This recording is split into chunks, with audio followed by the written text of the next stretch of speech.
Abismo FM, la red de podcast para amantes del podcasting.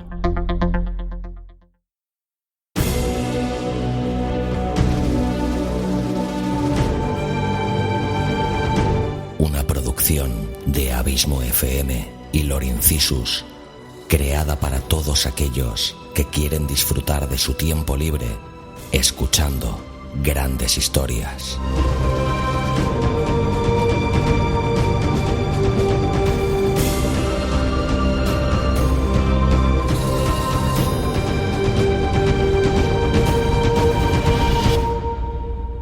Audiolibros y relatos. Un podcast literalmente literario.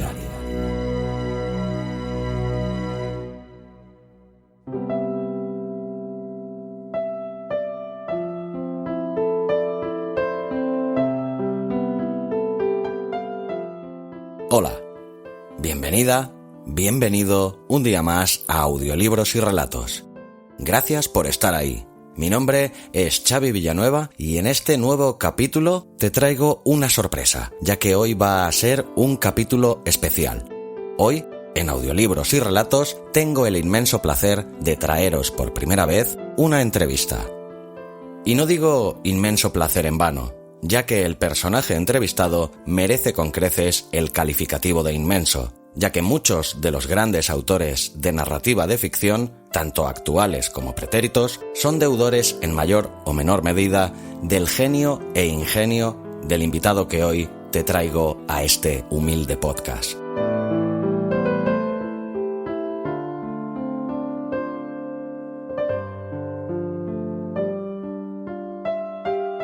Para realizar esta entrevista, y debido a la situación actual del entrevistado, fallecido desde el lejano 1937, me he visto obligado a recurrir a la inefable y extraordinaria facultad de mi amigo Luis Carballés, que transformándose en el enigmático Lorincisus, dotado de capacidades extrasensoriales tan excepcionales como fuera de lo común, es capaz, eso sí, tras enormes esfuerzos que lo dejan agotado durante días, de entrar no solo en la mente, sino dentro de la personalidad de aquella persona, viva o muerta, que se proponga.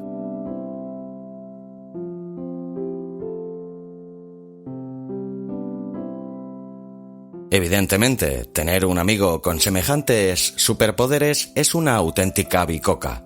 Por ese motivo, y teniendo en cuenta que de entre todos los autores de los que hemos narrado sus relatos en este podcast, nos habíamos dejado a uno de los más grandes, decidí ponerme en contacto con Luis para pedirle en nombre de la bendita audiencia de este programa que hiciera lo posible, y lo imposible también, lo humano e inhumano, así como todo lo necesario por contactar con el único e inimitable, aunque muchos lo hayan intentado imitar, en definitiva, con el inmenso Howard Phillips Lovecraft, más conocido por todas y todos como H.P. Lovecraft.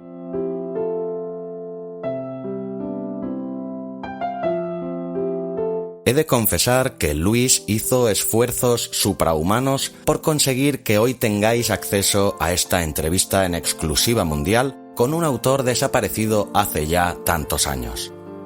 Primero, porque ese día Luis no estaba demasiado inspirado o predispuesto, hasta que descorché una botella de Ribera de Duero y la predisposición de Luis se multiplicó exponencialmente, todo hay que decirlo. Pero una vez inspirado, a Luis le costó mucho contactar con el bueno de Lovecraft porque, al parecer, allá donde se encuentre, sigue teniendo una vida tanto social como creativa muy ocupada y Luis tuvo que esperar a que Don Howard acabara de reescribir un nuevo relato que lo tiene ocupado y preocupado a partes iguales en estos días que corren. Espero que el ímprobo esfuerzo de Luis por traeros hoy aquí a este extraordinario literato, traducido para más INRI al castellano, se vean recompensados con vuestra escucha y que os agrade esta entrevista que, reitero, que tuve el inmenso placer de realizarle a uno de los dioses de la literatura de terror de todos los tiempos, el gran H.P. Lovecraft. Os dejo con él.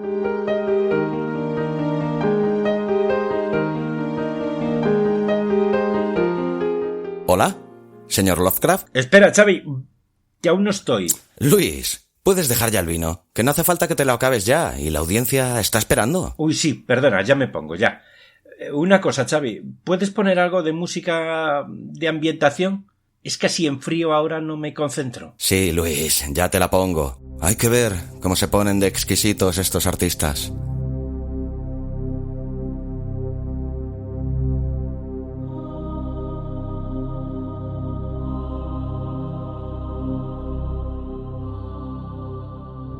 Sí, a ver. ¿Hola? Hola, don Howard. Muchas gracias por acceder a que le realice unas cuantas preguntas. Es para mí un verdadero honor poder entrevistarle y poder hacer llegar su voz a todos los oyentes de audiolibros y relatos.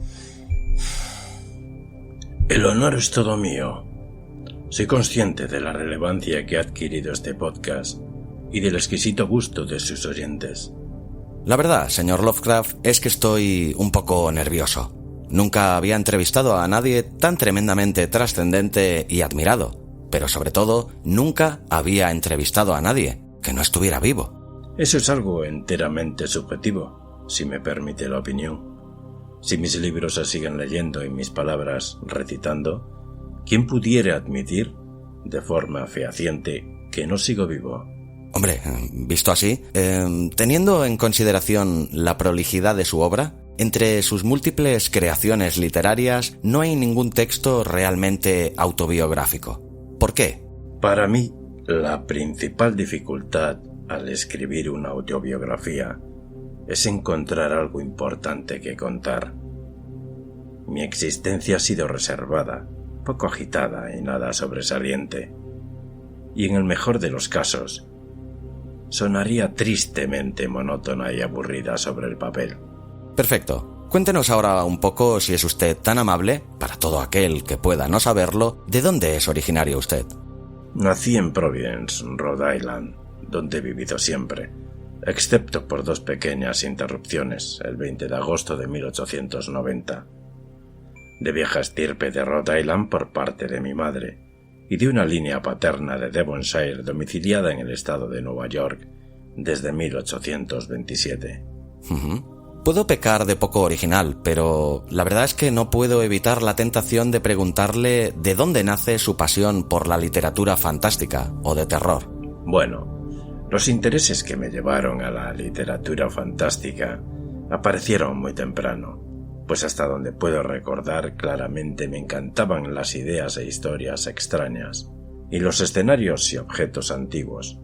Nada ha parecido fascinarme tanto como el pensamiento de alguna curiosa interrupción de las prosaicas leyes de la naturaleza o alguna intrusión monstruosa en nuestro mundo familiar por parte de cosas desconocidas de los ilimitados abismos exteriores. Y puestos a ello, ¿nos podría decir ahora cuáles fueron sus referentes literarios? Es curioso. Cuando tenía 3 años o menos, escuchaba ávidamente los típicos cuentos de hadas, y los cuentos de los hermanos Grimm están entre las primeras cosas que leí, a la edad de 4 años. A los 5 me reclamaron las 1001 noches, y pasé horas jugando a los árabes, llamándome Abdul al-Jarred, lo que algún amable anciano me había sugerido como típico nombre sarraceno. Fue muchos años más tarde, sin embargo, cuando pensé en darle a Abdul un puesto en el siglo VIII y atribuirle el temido e inmencionable Necronomicon. Pero para mí los libros y las leyendas no detentaron el monopolio de la fantasía. El Necronomicon, ni más ni menos. ¿Cuánta leyenda y mitología hay sobre este libro, si me permite que le interrumpa? Aún a día de hoy, hay gente que defiende su propia teoría de que el libro existe realmente y no es simple fruto de su prolija imaginación. No le pediré que desvele esta duda, sino algo mucho más mundano. ¿De dónde extraía o dónde hallaba usted su inagotable inspiración? En las pintorescas calles y colinas de mi ciudad nativa, donde los tragaluces de las puertas coloniales, los pequeños ventanales y los graciosos campanarios georgianos todavía mantienen vivo el encanto del siglo XVIII, sentí una magia entonces y ahora difícil de explicar. Los atardeceres sobre los tejados extendidos por la ciudad, tal como se ven desde ciertos miradores de la gran colina, me conmovían con un patetismo especial. Antes de darme cuenta, el siglo XVIII me había capturado más completamente que al héroe de Berkeley Square, de manera que pasaba horas en el ático, abismado en los grandes libros desterrados de la biblioteca de abajo y absorbiendo inconscientemente el estilo de Pope y del Dr. Johnson como un modo de expresión natural.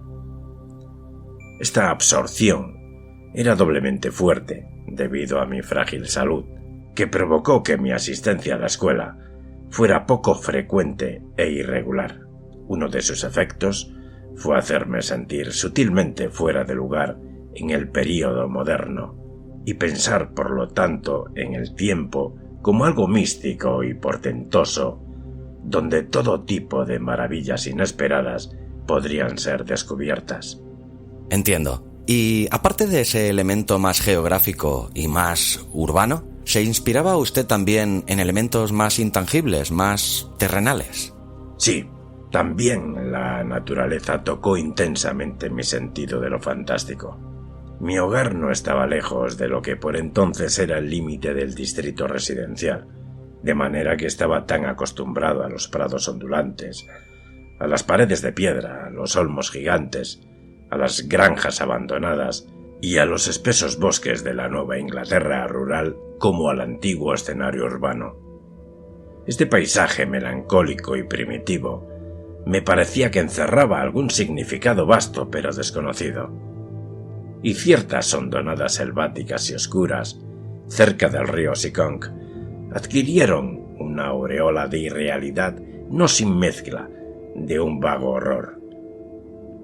Aparecían en mis sueños, especialmente en aquellas pesadillas que contenían las entidades negras, aladas y gomosas que denominé Night Gaunt, espectros nocturnos o alimañas descarnadas.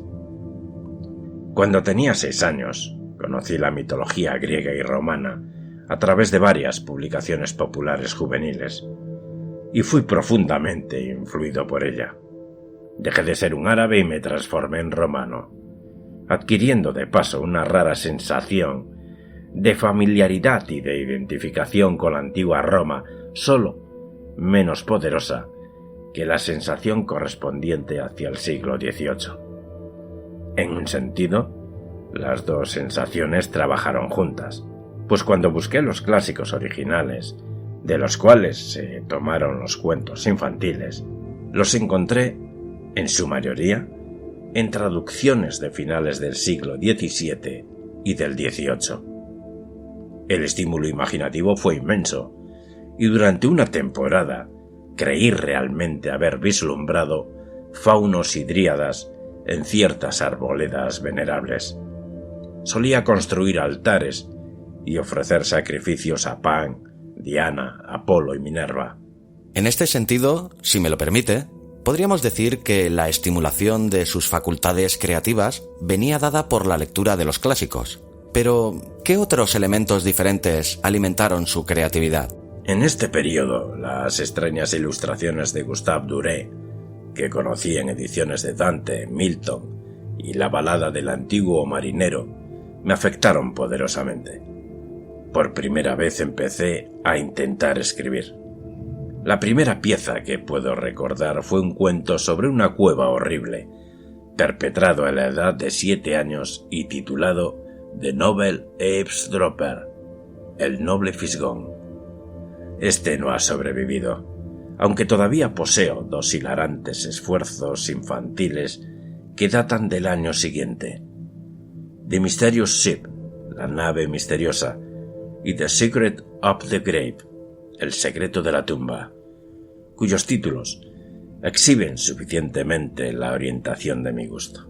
A la edad de casi 8 años adquirí un fuerte interés por las ciencias, que surgió sin duda de las ilustraciones de aspecto misterioso de instrumentos filosóficos y científicos, al final del Webster's Unabridged Dictionary. Primero vino la química, y pronto tuve un pequeño laboratorio muy atractivo en el sótano de mi casa. A continuación vino la geografía, con una extraña fascinación centrada en el continente antártico y otros reinos inexplorados de remotas maravillas. Finalmente amaneció en mí la astronomía, y el señuelo de otros mundos e inconcebibles abismos cósmicos eclipsó todos mis otros intereses durante un largo periodo hasta después de mi 12º cumpleaños.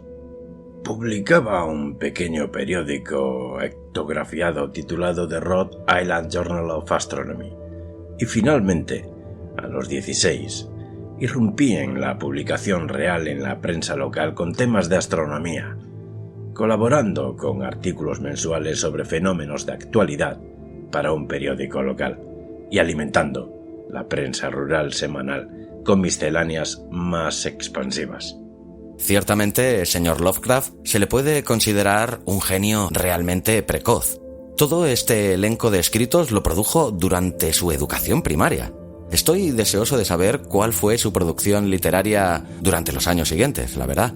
Bueno, durante la secundaria, a la que pude asistir con cierta regularidad, produje por primera vez historias fantásticas con algún grado de coherencia y seriedad.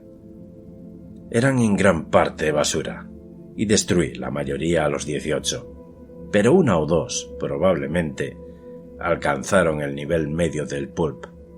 De todas ellas he conservado solamente The Beast in the Cave, La bestia de la cueva, de 1905, y The Alchemist, El alquimista, de 1908. En esta etapa, la mayor parte de mis escritos, incesantes y voluminosos, eran científicos y clásicos, ocupando el material fantástico un lugar relativamente menor. La ciencia había eliminado mi creencia en lo sobrenatural, y la verdad, por el momento, me cautivaba más que los sueños. Soy todavía materialista mecanicista en filosofía. En cuanto a la lectura, mezclaba ciencia, historia, literatura general, literatura fantástica y basura juvenil con la más completa falta de convencionalismo. Paralelamente a todos estos intereses en la lectura y la escritura, tuve una niñez muy agradable. Los primeros años muy animados con juguetes y con diversiones al aire libre. Y el estirón, después de mi 10º cumpleaños, dominado por persistentes pero forzosamente cortos paseos en bicicleta que me familiarizaron con todas las etapas pintorescas y excitadoras de la imaginación del paisaje rural y los pueblos de Nueva Inglaterra. No era de ningún modo un ermitaño. Más de una banda de la muchachada local me contaba en sus filas. Es cierto que, si no estoy mal informado, usted tuvo serios problemas de salud por aquel entonces que le impidieron, por ejemplo, asistir a la universidad. Conociéndole como empiezo a conocerle, puedo llegar a imaginar en qué invirtió mayoritariamente su tiempo. Ciertamente, mi salud me impidió asistir a la universidad, pero los estudios informales en mi hogar y la influencia de un tío médico notablemente erudito me ayudaron a evitar algunos de los peores efectos de esta carencia. En los años en que debería haber sido universitario, viré la ciencia a la literatura, especializándome en los productos de aquel siglo XVIII, del cual tan extrañamente me sentía parte. La escritura fantástica estaba entonces en suspenso, aunque leía todo lo espectral que podía encontrar, incluyendo los frecuentes sueltos extraños en revistas baratas, tales como All Story y The Black Cat. Mis propios productos fueron mayoritariamente versos y ensayos, uniformemente despreciables y relegados ahora al olvido eterno. En 1914 descubrí la United Amateur Press Association y me uní a ella, una de las organizaciones epistolares de alcance nacional de literatos noveles que publican trabajos por su cuenta y forman, colectivamente, un mundo en miniatura de crítica y aliento mutuos y provechosos. El beneficio recibido de esta afiliación apenas puede sobreestimarse, pues el contacto cuyos variados miembros y críticos me ayudó infinitamente a rebajar los peores arcaísmos y las pesadeces de mi estilo. Este mundo del periodismo aficionado está ahora mejor representado por la National Amateur Press Association, una sociedad que puedo recomendar fuerte y conscientemente a cualquier principiante en la creación. Ya, aunque a día de hoy sigue siendo considerado por la inmensa mayoría como un maestro de maestros, la verdad es que usted siempre defendió la literatura no profesional o amateur, ¿no es así? Sí, fue en las filas del amateurismo organizado donde me aconsejaron por primera vez retomar la escritura fantástica. Paso que di en julio de 1917 con la producción de La tumba y Dagon, ambos publicados después en Weird Tales, en rápida sucesión. También por medio del amateurismo se establecieron los contactos que llevaron a la primera publicación profesional de mi ficción, en 1922, cuando Homebrew publicó un horroroso serial titulado Herbert West Reanimator. El mismo círculo, además, me llevó a tratar con Clark Aston Smith, Frank Belknap Long, Wilfred B. Thalmann y otros después celebrados en el campo de las historias extraordinarias. Hacia 1919, el descubrimiento de Lord Dunsany, de quien tomé la idea del panteón artificial y el fondo mítico representado por Tulhu, Jock Sothoth, Jugot, etc., dio un enorme impulso a mi escritura fantástica y saqué material en mayor cantidad que nunca antes o después. En aquella época no me formaba ninguna idea o esperanza de publicar profesionalmente, pero el hallazgo de Weird Tales en 1923 abrió una válvula de escape de considerable regularidad. Mis historias del período de 1920 reflejan mucho de mis dos modelos principales, Poe y Dunsany, y están en general demasiado fuertemente inclinadas a la extravagancia y un colorismo excesivo como para ser de un valor literario muy serio. Ajá. Todo esto fue, si me permite la interrupción de nuevo, durante el periodo en el cual su salud estuvo, por decirlo de alguna manera, delicada. Pero sé a ciencia cierta que esto cambió a partir de los años 20 y este cambio le empujó a aficionarse por viajar, lo cual aprovechó, evidentemente, para inspirar y documentar sus futuras obras. ¿Es cierto? Pues mire usted, sí, así es. Mi salud había mejorado radicalmente desde 1920, de manera que una existencia bastante estática comenzó a diversificarse con modestos viajes, dando a mis intereses de anticuario un ejercicio más libre.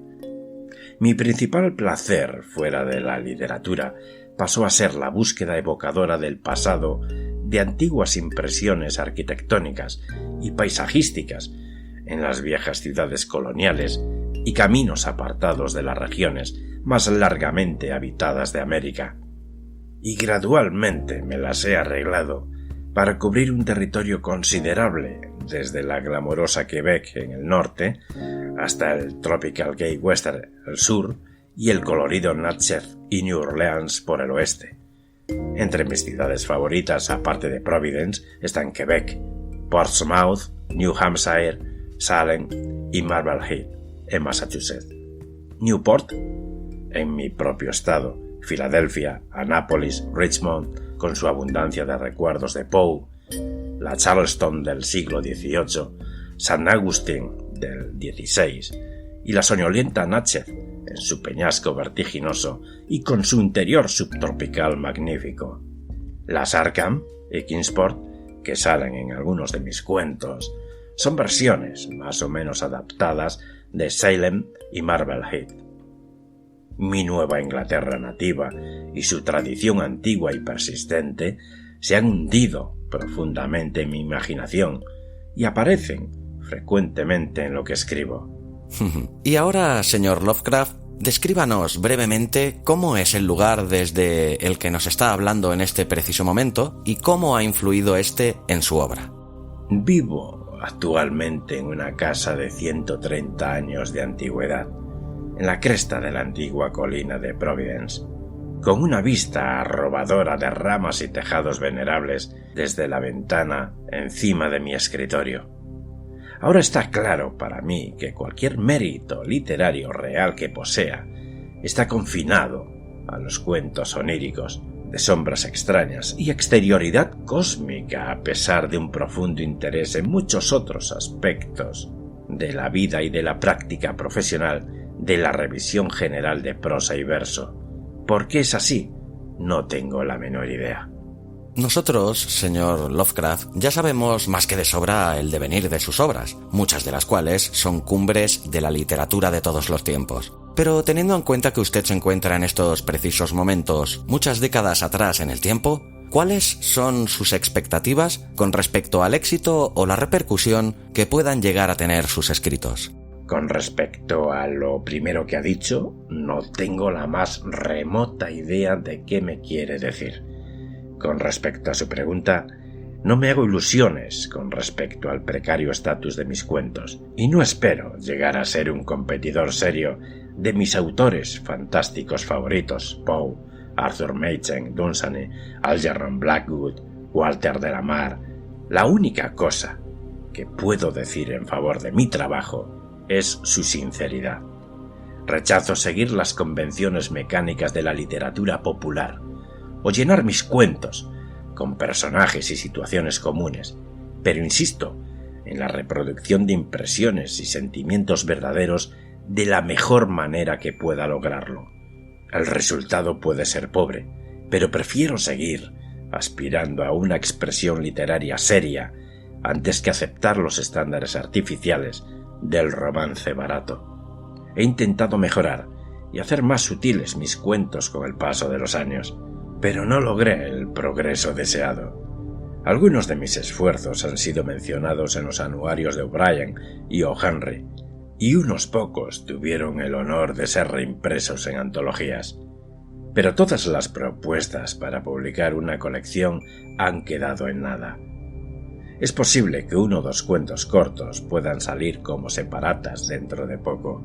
Perfecto. Y para ir acabando, ¿se le ocurre algún consejo práctico para dar a las futuras jornadas de escritores, o alguna curiosidad de sus costumbres o hábitos a la hora de escribir, así como alguno de sus escritos favoritos dentro de su propia obra? Nunca escribo si no puedo ser espontáneo, expresando un sentimiento ya existente y que exige cristalización.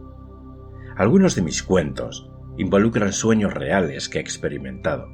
Mi ritmo y manera de escribir varían bastante en diferentes casos, pero siempre trabajo mejor de noche.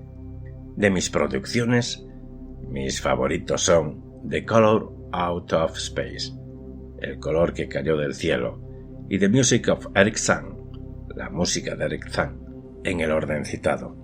Ajá. Muchas veces se ha dicho que usted no se atrevió a escribir ningún relato o historia de ciencia ficción. ¿Por qué?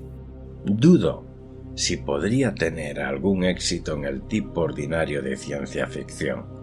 Creo que la escritura fantástica ofrece un campo de trabajo serio nada indigno de los mejores artistas literarios, aunque uno muy limitado, ya que refleja solamente una pequeña sección de los infinitamente complejos sentimientos humanos.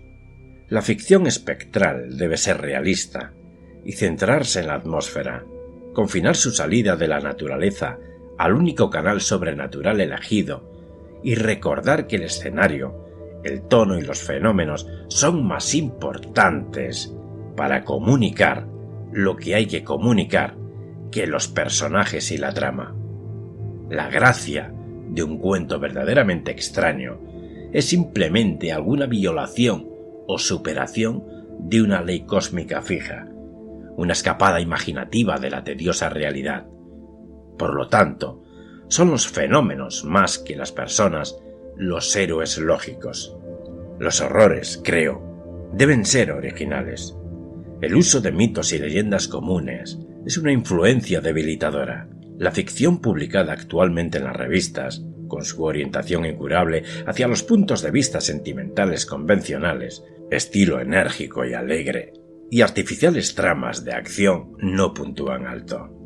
Ahora sí, para acabar, dígame, don Howard, ¿cuál es su relato favorito de todos los tiempos? El mejor cuento fantástico jamás escrito es probablemente The Willows, Los Sauces, de Algernon Blackwood. Pues muchísimas gracias, señor Lovecraft, por regresar un momento de entre los no vivos para regalarnos esta fantástica entrevista. Gracias a usted. El placer ha sido todo mío. Por cierto, ¿le puede decir usted, si es tan amable, don Howard, a mi amigo Luis que ya puede volver? Pues me dice que ahora mismo no le va bien, que desea quedarse un ratito más por aquí para impregnarse de la atmósfera literaria que rodeó mi vida y... Perdone usted, don Howard. Dígale que si no vuelve en menos de un minuto me acabo yo solito la botella de Ribera de Duero. Y lo mismo le digo con el jamoncito de bellota que estoy a punto de empezar. Bueno, Xavi, tampoco hace falta que te lo tomes tan en serio, que ya estoy aquí, macho. Hay que ver, Luis, si es que eres un pillín. Vaya, de lo que no hay. Oye, Luis, se me ocurre una cosa. ¿Qué te parece si mientras nos acabamos este maravilloso vinito no nos recitas algo de Lovecraft? Que sé que con todo esto del desdoblamiento de personalidad te nos has quedado con las ganas. Tú sí que eres un pillín, Xavi.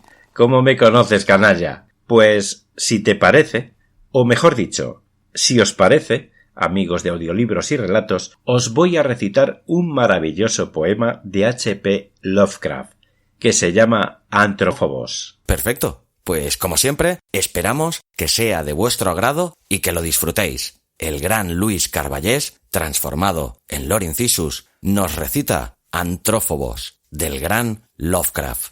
¿Qué más se puede pedir?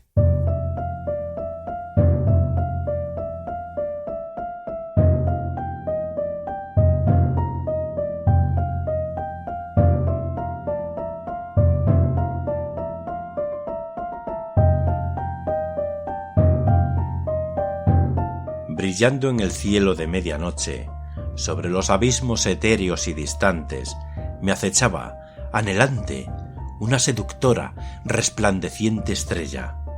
Cada crepúsculo retornaba brillando en el carro ártico. Místicas formas bellas se hundían en sus gloriosos rayos dorados. Fantasías de dicha descendían en miríadas de lisíaco placer. De sus coros de lira se extendían como cantos de lidias melodías. Pensé que el placer reinaba allí, donde el libre y el bendito habitan, y cada instante un tesoro traía, envuelto en flores de loto, flotando en una nota líquida del laúd del viejo Israel. Allí, me dije, existen mundos de felicidad desconocida, donde la inocencia es alabada en el trono de la coronada virtud. Hombres de luz, de pensamientos más puros, más diáfanos que los míos. Entonces sentí horror ante la visión, se tornó roja y delirante. La esperanza se disolvió en burla, la belleza en fealdad. Himnos extraños se arrastraron, signos espectrales se mezclaron. Carmesí ardió la estrella de la locura que antaño admiré tan bella. Todo era triste donde hubo felicidad, y en mis ojos tembló una verdad. Infames demonios salvajes desfilaron a través de mi febril visión. Ahora conozco la satánica fábula que surgía de aquel dorado esplendor. Ahora evito la tétrica luz que antaño amé con fervor. Pero el horror, estable y mortal, acechará mi alma por siempre.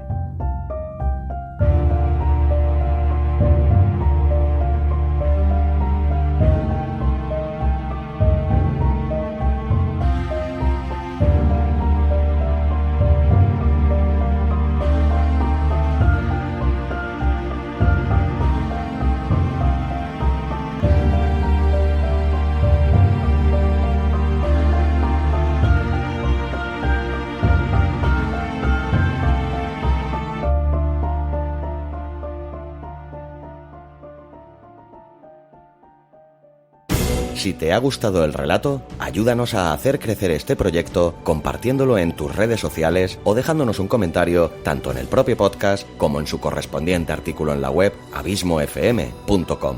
Te recomiendo también que te suscribas al podcast sea cual sea la plataforma desde la que nos escuchas. Es totalmente gratuito.